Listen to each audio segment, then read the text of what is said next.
Joba Chamberlain, Yankees fan favorite, Yankees bullpen ace. Thank you so much for joining us. It's not every day we get to speak to a 2009 World Series champion on this show. So thanks for dropping by, man. Yeah, you got it anytime. It's a great time of the year to talk. So I love talking about it. Yeah, a lot up for grabs with the current Yankees, and we definitely want to get your thoughts on some of the current team storylines that relate to the way that you spent your career in the Bronx. Feels like a natural place to start is the fact that they are currently sort of turning the roster over a little bit, giving the keys to Anthony Volpe. Austin Wells comes up at the end of the year. We're going through another baby Bombers transition. You were part of the original sort of post dynasty baby Bombers. You, Ian Kennedy, Phil Hughes gave everybody this hope coming up, and that '06 draft was so important. I'd love to know a little bit about what it was like coming up through the Yankees system at that time. What was the development process like? Do you remember any of the big leaguers giving you great advice before, your call up during your time in the minors? Well, I got a late start. I blew out my hamstring in spring training, and being that it was my first year, they didn't have any of us go over to big league spring training, so nobody had really any idea who I was. I didn't get started till the middle of May, and at the same time, I got to know Husey pretty well because if you remember his first start in Texas, he had the no hitter, but then ended up hurting his hamstring as well. So got to know him, and Jeff Karstens was hurt at the time too. And actually, the first two people to actually say something to me was Miguel Cairo and Carl Pavano. I know a lot of people don't want to hear Pavano's name, but he was good to me, so that's all I can go off of. But no, it was just kind of those guys being down there and kind of being the young ones, and especially Husey just trying to get to his being the draft before and kind of the expectations. And he's not a huge talker, but got to know him and spend some time with him. So as we went up and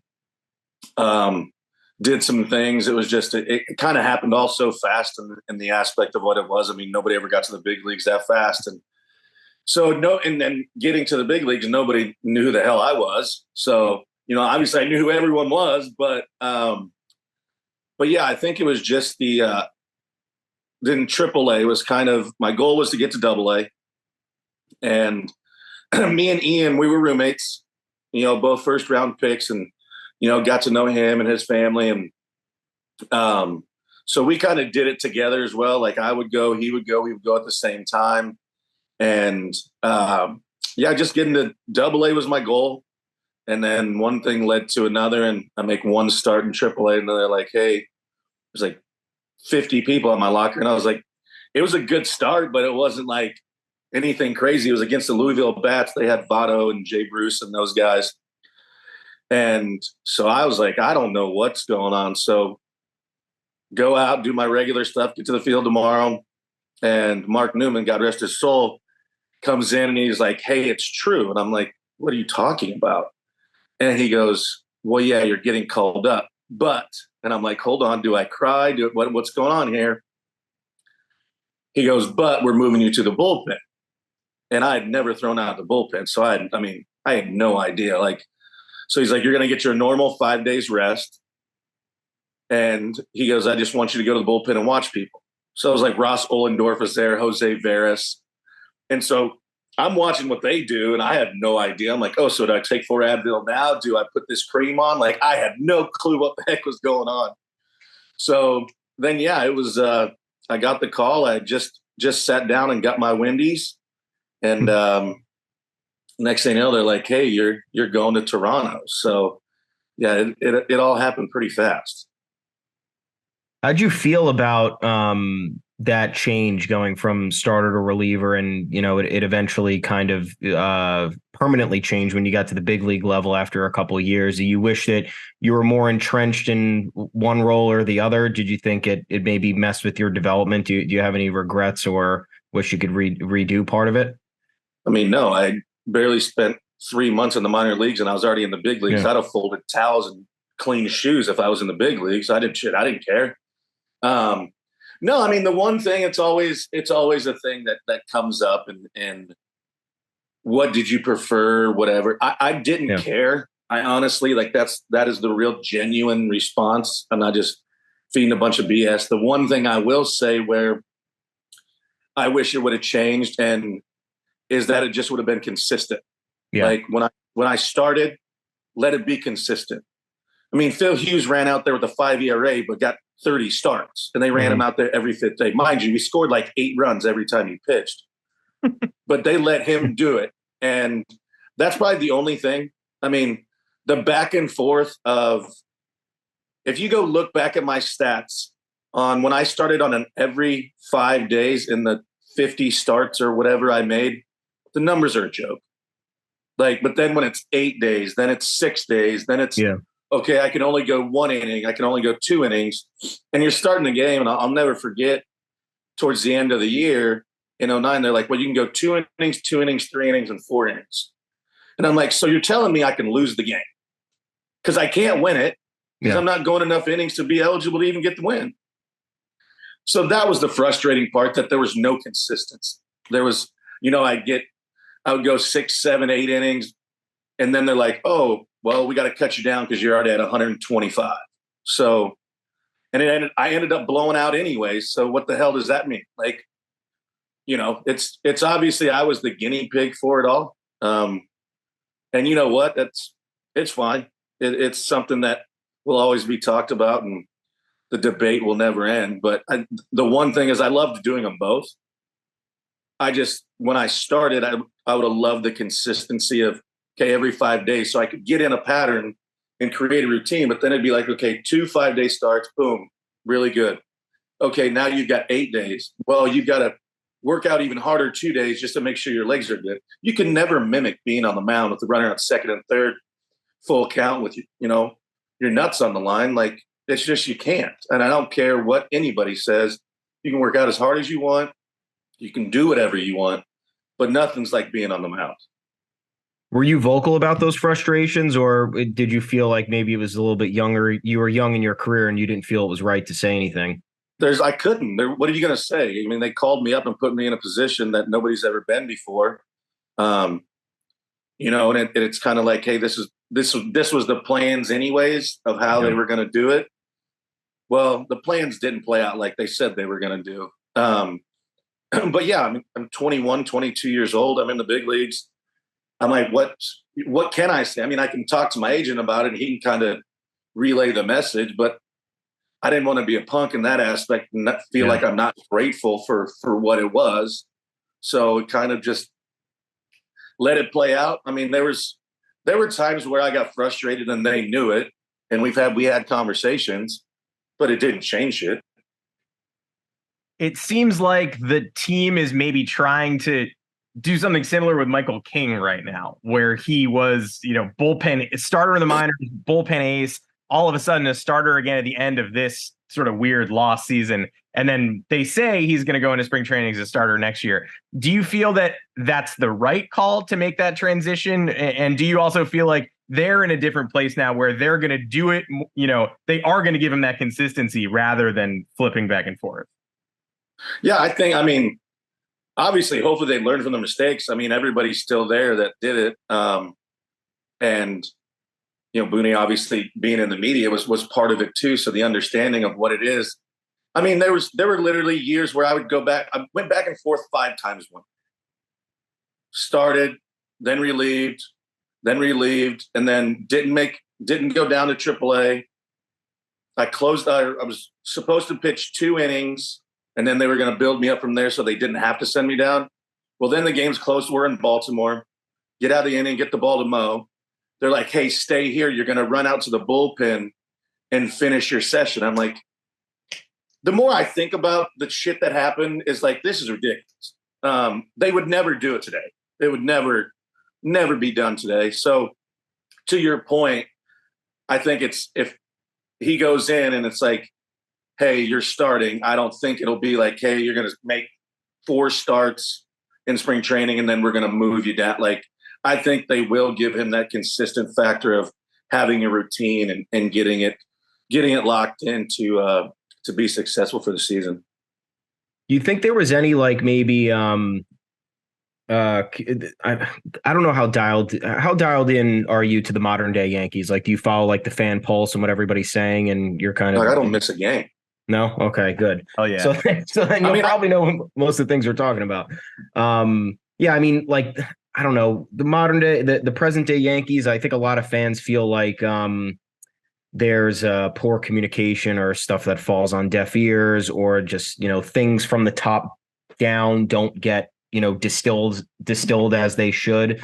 You were young in your career when you witnessed a managerial change. You were there for Torre, and then Girardi came in. What was it like to experience like such a momentous change in the dugout as a young player? Did that have an effect on you personally in your development, or like and what was the impact on the clubhouse? no, I mean, it's a two-part question. So I answer Yeah. the first part. With as far as like, I mean, you hear, you read, whatever is like the relationship between Cash and Booney, or Yeah. between Hal and Cash and all, and I think it's a little bit of a mixture of all three. If just being, you guys are directly centered in it, like I'm seeing it from afar, reading and kind of knowing how Cashman works because I had to deal with him all the time. So I think there's a little bit and know how money oriented Hal is, and what he wants to do in the aspect of that. And then obviously Booney just being a baseball guy and like probably not feeling fully vested of like, hey, if I want to do this, can I do it? It always felt like they always had to ask somebody else before they did it. And even when I was playing, like literally, like I had the Joba rules. Joe would literally sit down and call upstairs and be like, can I throw Joba today? And it'd be like, no, he pitched 2 innings. He has one more day off. Like, so I always felt like there was always something that had to be asked from somebody else. Like, You think that's still the same right now? Is that like the vibe you get watching the Yankees and seeing like the press conferences and like the in-game decision making? And the Dodgers, I think a little. Yeah, I think a little bit too, and I think as you're seeing in the playoffs right now with some old school baseball managers and the way they handle analytically, I can think of 5 things off the top of my head where everybody'd be like, nope, he's gone. Christian Javier walks 3 people, bases loaded. Dusty's like, this is my dude. Gets out of the inning, doesn't do anything. And that's just a feel. Like I was listening to Tim Kirchin on FT, and that was one of the things that he was like mad about, like certain things that are happening where there's no more feel. I was talking to Adam Jones about that as well. We were going back and forth. And there's dudes, and you see why Dusty Baker and Bruce Bochy are still around. So yeah, from that aspect too, I think Booney obviously is he's a baseball mind. He's grown up around the game. That's the only thing he's known.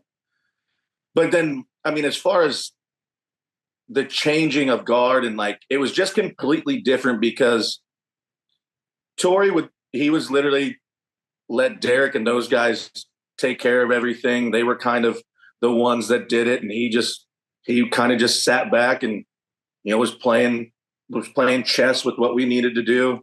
And then Joe came in, Girardi, and was like, he'd just been off from manager of the year, went to the media, but he had just been removed playing with these guys and against these guys not very long. So at first you could tell it was a little bit weird. Just like almost like peers. Right. Instead of like the manager aspect of it.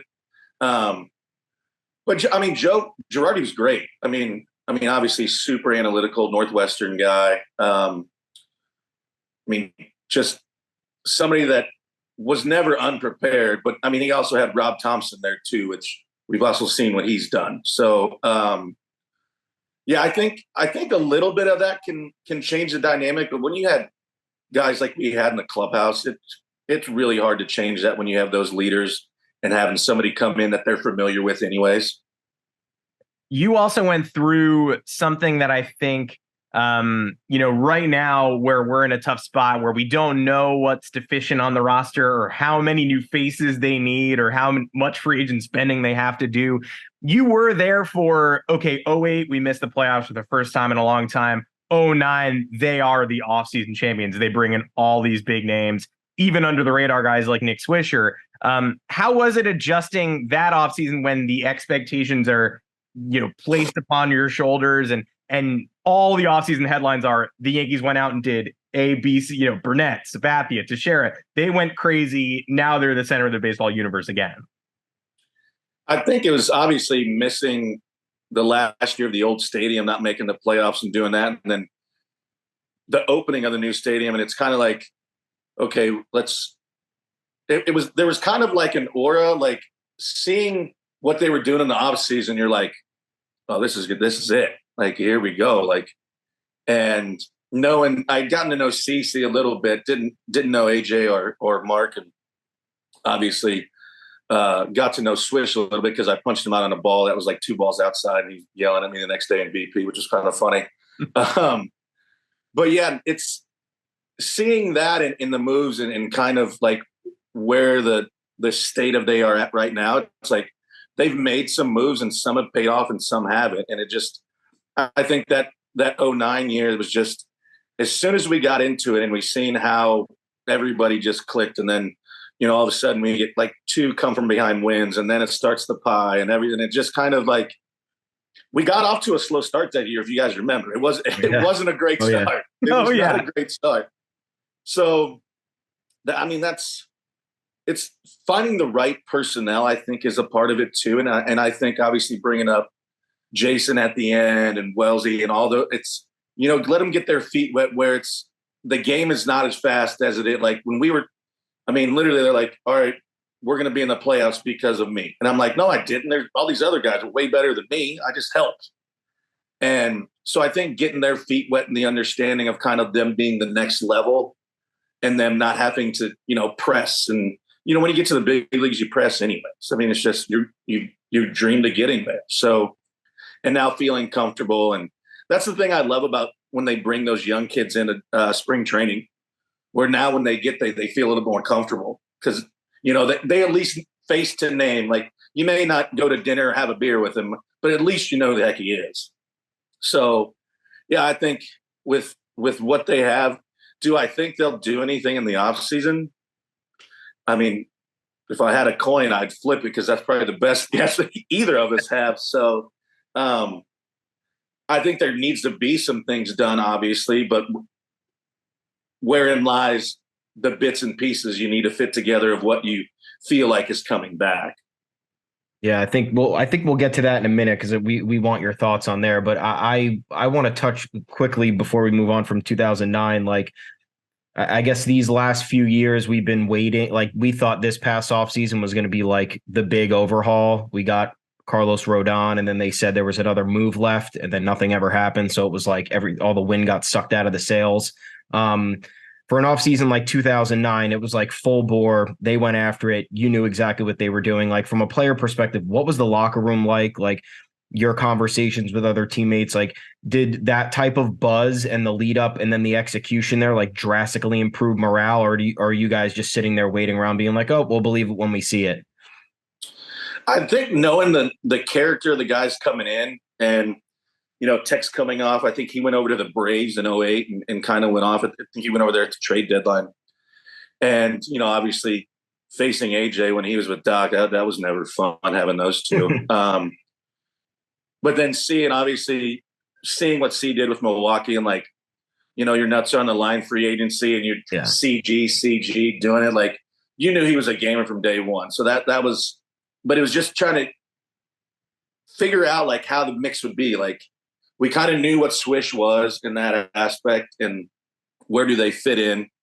And, you had those little pieces in the puzzle of Matsui that would crack a joke and you'd be like, where did that come from? And, you'd have the vocal leaders and those things like that. So I think there was just the craziest dynamic was like, we always weren't thinking about baseball. It was like, we get to spring training and Kakuza comes over, he goes, what locker do you want? So it was kind of like everybody coming together as one because it was all new, because we're all going to a new stadium. We're all doing this together. And even though we got new players, and that's, spring training and, just the dinners and the camaraderie and everybody, the 4th of July parties that you can't mention half of it. And, just the time you spent together. And, I think that's vital. And I think, there's guys like, C was great about it. And, he wanted that. AJ was great about it. Gardy was great about it. And you had those guys that just have the innate ability to bring people together. And I'm not saying that team doesn't have it. I'm not in the locker room. I'm not in the clubhouse. We wonder it all the time. So, yeah. And so it's just, that goes further than you think. And I think that was a huge part of, everybody just hanging out. It didn't feel like you were going to work. And obviously it never does. You're playing baseball. But at times you're like, okay, this is 13 in a row. You're just like, golly. But you were excited to go to the yard. Like, you're excited. I mean, like I said, a little slow start, not like we anticipated, but we knew what we had, and we knew that we were going to have some guys that could help us and be the leaders because they've done it before. And so, yeah, it was a fun team to be around. It was, just the memories and all the things that, we were able to accomplish. And obviously I think the biggest one that, sometimes I even realize is like, we started that legacy so far past when I'm gone and that stadium still stands. We won the first ever championship. And then I stand in the old stadium as the last ever strikeout at the old stadium. So it's like, just having, and not to say it's with any other team is probably not as vast and as noted, but man, it's I'll get messages from people like, dude, you're a trivia question, or you were on this card and something. It's like, I played for the Brewers, no disrespect, but unless I'm Bob Uecker or Robin Yount, like, nobody cares. So that's the cool part. And then, like I said, the 09 team was just fun to be around, just personalities everywhere. And, just a bunch of dudes having fun playing baseball. I was going to ask who the sneaky funniest guy in the 09 locker room was, but it kind of sounds like it was Masui. It kind of sounds like you answered the question. Well, yeah, because every time that we would have a dinner or something, like welcome back dinner or in spring training or whatever, he was 55, I was 62, so I would always sit next to him. There was one day he poked his finger in my bread, and I almost peed myself.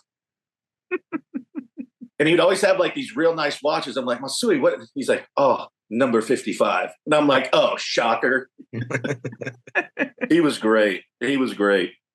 That season, we have to ask about this because we've been curious about it for like 15 years. I mean, we still live the Yankees Red Sox rivalry. I think it's tapering off a little bit, but Thomas and I definitely wake up every day and think about the Red Sox. And I don't want to, but I do. You guys were definitely part of like the last great intense generation of Yankee Sox. That 09, that 4-game series in the Bronx that got crazy when you could really feel that team revving up, hitting the gas. And at the center of it, you and Kevin Youkilis used to go after each other a lot. Or you used to go up and in on Uke. Like, is there anything to that, or was it just he's standing over the plate, I got to back him off? No, honestly, I think maybe 2 or 3 times in my career I've thrown 2 balls in the same spot, and it just happened to be to him, one of them. No, I mean, the first time it all happened, it was my first ever chance at a save. And so I get ran by Angel Hernandez, and shocker, no warning, no nothing. And I'm like, this is my first ever save. Like, what? I'm not trying to hit the dude. And then after that, I was like, all right, if this is gonna be the way it is, let's have at it. So, and they knew every time we were at Fenway, I beat Beckett 1-0, I think, or something. And this was before we had to have separate workout facilities, so we would get our time in there.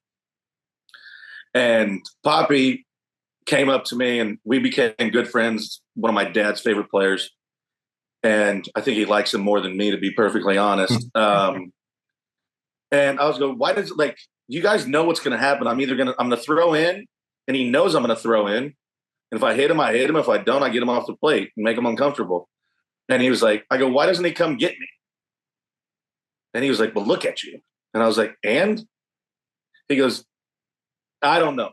Well, then later that year, he ends up going to get Porcello and gets made fun of by everybody. Like, oh, you went and got a rookie? Like, as Porcello tosses him on the ground. But he later became a teammate for like 3 weeks, but that went over like a fart in church. That is exactly how we wanted to follow that. Yeah, because we're watching the current team where Josh Donaldson comes in after beefing with Garrett Cole a little bit. They say water under the bridge, no big deal. But his tenure in pinstripes is definitely a little odd. You guys had Youkilis for, like you said, a couple of weeks. How did the clubhouse treat that? And he was gone so quickly, but still. I mean, as soon as it happened, I reached out to Zillow and I was like, hey, can I get his number? Like, let's have a conversation before it gets, because it's as soon as he signed, it's, you know, the videos and stuff came out and whatever. So Zillow was like, yeah, you know what, just talk to him, blah, blah, blah. And I don't know if I've told anybody this story, to be perfectly honest with you.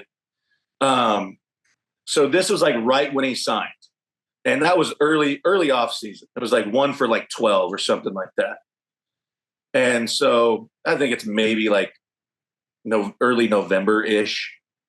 And so call, leave a message and be like, hey, this is Joba. Send him a text. I was like, feel free to call me whenever you want.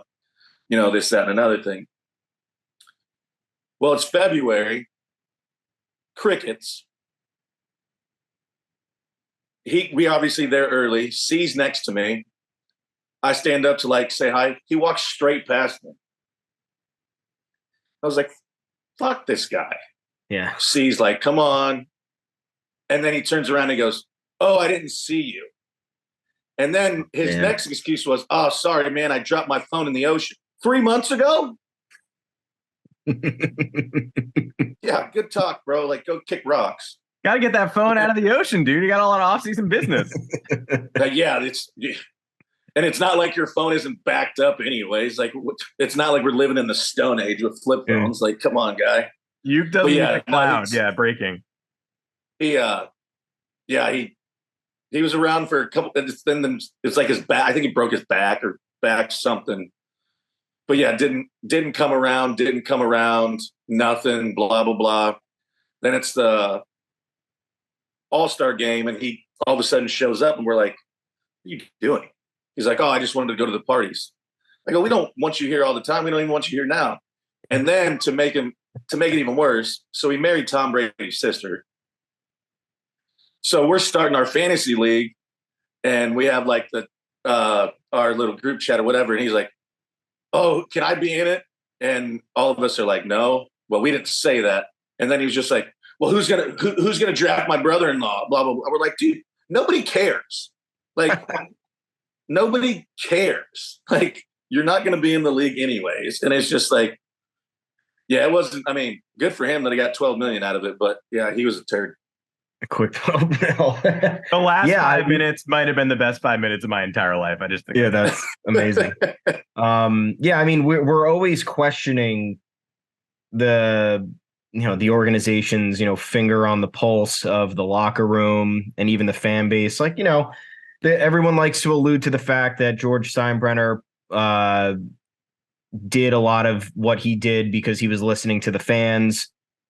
But now it feels like we've gone in a complete 180 where it's like the front office sometimes doesn't have a clue with what's going on in the locker room. Like that, a move like bringing in Youkilis seemed like something that would hurt team chemistry for no reason. Same thing with Donaldson. And I think we saw like even though there wasn't anything publicly going on with Donaldson, there were a few instances where you're like, is something going on behind the scenes here that's definitely disrupted what was happening in the locker room? So, in the current state of the Yankees, you feel like, and in your experience with the front office, because it's still lasted since you've been there, do you think that there is maybe that lack of oversight in terms of their care and attention to detail with the players and their relationships and like the overall chemistry? Yeah, I think that's a huge part of it. And I think when it comes down to the decision making and like we've talked about earlier, it's like, the chain of command and whatever, but also the players are part of that command as well. And so I never forget in the teams, and as I've gotten older and got the respect and whatever, I've been in conversations where the managers called me in and be like, hey, what do you think about this? Like, do you think it's a good fit? Do you think, I mean, at the end of the day, are they going to be like, no, Joba, CC, and they don't want him? Like, are they going to take that to heart and be like, nope, that's the final decision? But I think they're in context of what it is. That's a huge part. And to your point is like, yeah, you have beef here, but at the same time, between the lines, we're all in one thing. Well, you hope, because come to find out some people aren't.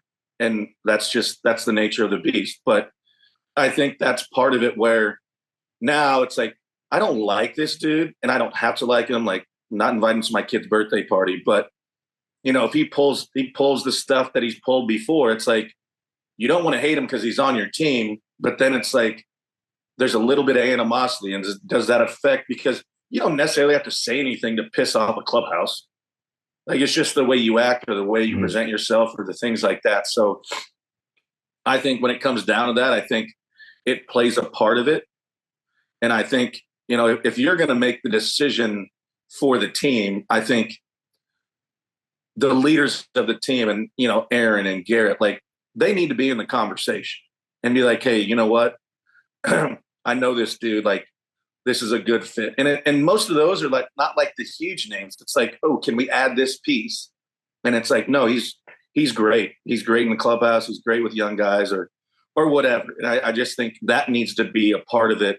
Because as I've seen, it's worked and been a part of those conversations. So I think, I don't know what the disconnect is in the fact of, are we just living and dying by the book of analytics, or are we having any feel of how much deeper the game is still? Is analytics a part of the game? Yes, 100%. Like, I'm an old school baseball guy, but I know that plays a part in it now. But I think there needs to be more of the feel and like the things we've seen in the playoffs and the feel, obviously, from the front office as well. I mean, you got to see what he's doing. Former player brings in a guy that knows what he's doing. His associate manager is a former player. Both went to Princeton. Shocker. But yeah, I think they need to dive into not only the analytical part, because I know the front office is big on that, but also go in the clubhouse and see, hey, you guys want new couches? Like, what do you need? Like, is there something we can make better? So when you get here, you want to be here. You don't like, or, hey, you think this is a good idea, sit in Booney's office and Hal and Cash come down and be like, hey, we got a chance at A, B, and C. What do you think here? And just, it can't hurt. Do you have any specific moves that you're looking at this offseason that you would make if you were in charge? Or is it mostly that mindset adjustment for you, making sure you're getting the right veterans, getting the glue guys, and getting that balance of analytics and old school? I think it's the balance of both. I mean, obviously the talent's there. We see it's there. I mean, obviously staying healthy is huge, but that's a cliche we can say every year for every team, But I just think there needs a better balance of, what is the goal? I mean, obviously the goal is to win a world championship. Like, we all know that. Like, but where do we start? We got to crawl before we walk. So where does the building blocks start at? And is it front office? Is it players? Is it mindset? Is it changing of the guard? Is like, there's so many things that I think could happen, but we also thought a lot was going to happen last season too. And, we got Rodon and that was it. So therein lies like the flipping of a coin. Is it going to be a yard sale? Is it going to be all in? Is it going to be a little bit of both? I mean, everybody's not going to be happy, but I think a majority of fans will be happy if there were some, I wouldn't say drastic changes, but some significant changes. And in what capacity, I don't know. Yeah, something where it seems like they're making an effort to swerve in another direction. I don't know if swerve is the right word, but at this point, it just feels like they got to go off the path quickly to just figure out what's wrong. And if you're dialed in, you're watching every game, you're looking at it through the fan lens at this point in your career with the gift of having the player perspective as well. So I'm sure there's a lot of stuff on social media where it's like you're listening to the fans and you're like, you don't know what you're talking about. What do you think? Like, the fans are relentless and they're critical. I think, do you think they have a right to be that way at this point? What aspect of that do you maybe most agree with, that they're saying like a specific thought or a take on what's wrong with everything? And then what do you think the fans are completely wrong about? Like something that you continue to hear over and over again that you think is false? Oh, there's a lot. You see it all the time. It's this person's fault. You need to get rid of Stanton. You need to do this. You need to do that. I think to an extent, the fans have a right. If I suck, you should boo me. I have nothing wrong with that. I know I suck. I'm there too. You're paying your hard-earned money to come watch me. And if I don't succeed, people that bitch and moan about booing, like, dude, you get mad when your dude on fantasy doesn't do well and you lose your week. Like, it's the same thing. And I think I heard a lot more of it when it was at the deadline this year. And we're like, oh, let's do something. And then we get a reliever. And everybody in that aspect, where I think what they want to see, like I said earlier, is they want to see some type of change that feels like we're going in the right direction.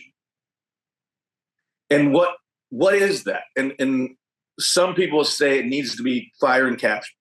Some people say it needs a lineup overhaul. Like, I think the one that I've read the most and have heard the most from people is just the lack of consistency from a lot of the people.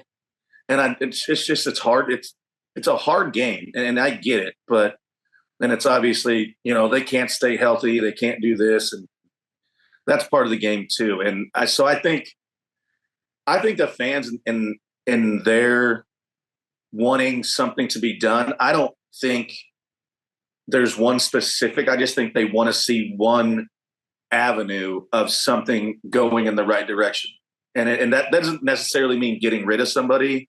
That doesn't necessarily mean lineup overhaul, getting rid of somebody's contract. It's finding that piece where you're like, oh, yeah, that's it. Or making multiple moves that maybe aren't the biggest, but it looks like it adds a dynamic to our team that is putting us in the right direction. Everybody's ecstatic. You heard it from literally the All-Star break on. It's like, bring up these young kids. We ain't going anywhere. Yeah. Like, let them play, get experience. And I don't think they're wrong. I think some of them, they got brought up at the right times. But yeah, I think they want to see something that's putting it in the right direction and not doing anything and be like, oh, we're just okay. Does any free agent or trade candidate stand out to you that would like be at least the start of a difference maker to turn things around? Ooh. Like if you were Cashman and you had one big move to make this offseason, what do you think you'd do? Let me go to my notes right now because I actually just.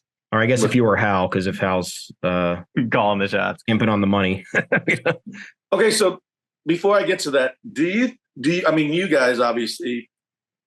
Do you think that he is the one making the final decision? Brian Cashman?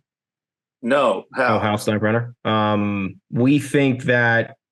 I think Adam, correct me if I'm wrong. I think we think he probably gives Cashman, the limitations before the moves have to be made, and then Cashman is, in a sense, working around these constraints, and then maybe it does create a situation where like he has to make a Donaldson trade instead of sign Corey Seager or Carlos Correa and things like that. So yeah. I think that's where we felt the holding back has largely come from. I think we also think that Cashman is overly protective of his trade assets, and he likes to minimize risk in a lot of moves that he does instead of like we love to talk about Dave Dombrowski. I think we talk about Dave Dombrowski once a week on this podcast. Yeah. Everybody criticizes, Red Sox fans whining about how the farm system was gutted after he left, and it's like he got your World Series. He did exactly what you needed him to do.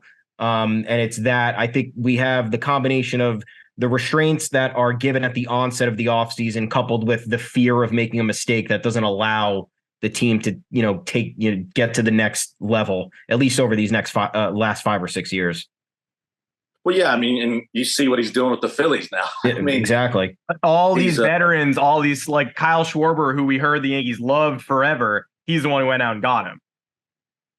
Well, yeah, and you knew what you were going to get with Kyle Schwarber. I mean, literally, his stat line is an anomaly if you look at it. And like the year that he's had with hitting $190 but getting 100 walks, I was looking him up the other day because was talking about something of just how crazy years like Ian Snell's year, like he's going to win the Cy Young, but if you look at his numbers, you're like, whoa. But I mean, as far as free agency and somebody, I mean, obviously what's going to be talked about is going to be talked about. And who knows what he's going to do. But there's not one where it stands out to where I think it's a difference. I think this is a year where you can get some mid-tier guys that are going to come in and do some really good things and be consistent. And part of it too, some guys can't play in New York. I mean, that's the nature of the beast. And that's where I think having that right personality, and I love AJ Burnett, don't get me wrong, but he wasn't a New York guy. He wasn't. And I love him to death. But you seen what he did, in Toronto, he could kind of lay under the radar because he had Doc. Then he could lay under the radar, but everything was magnified here. Then he goes to Pittsburgh and becomes beloved in Pittsburgh. So I think there's going to be key pieces that need to be added. I don't necessarily know if there's one huge one. I mean, I would like, in essence, to get another pitcher. I mean, do you go after, and these are the other ones that you think about. You go after the Bellingers that have a comeback year. And it's like, oh, well, he has ties.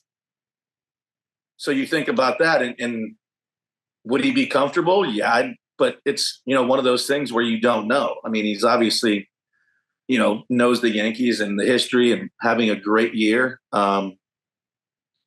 I think somebody like that is going to be pivotal in not only the experience and winning and, playing in bigger markets.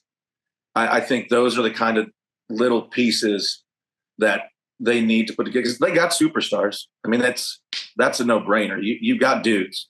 So I think those little pieces, and I think, 2, 3, 4, I think would put us in the right place. I mean, obviously there's still some contracts still on the line, but I think there's some good free agents. I mean, obviously there's going to be a few where it's, are you taking a chance? And that may be a flyer where you take a chance, get a guy for cheap, see what happens, and go from there. I mean, it's just, there's so many intangibles to building a team and how it is constructed. I think there needs to be those guys that fill in that aren't the superstar that could sit there and, let Garrett take care, let Judge take care, like let those guys do it. Because, I mean, that's Derek. I mean, 90% he got interviewed every day.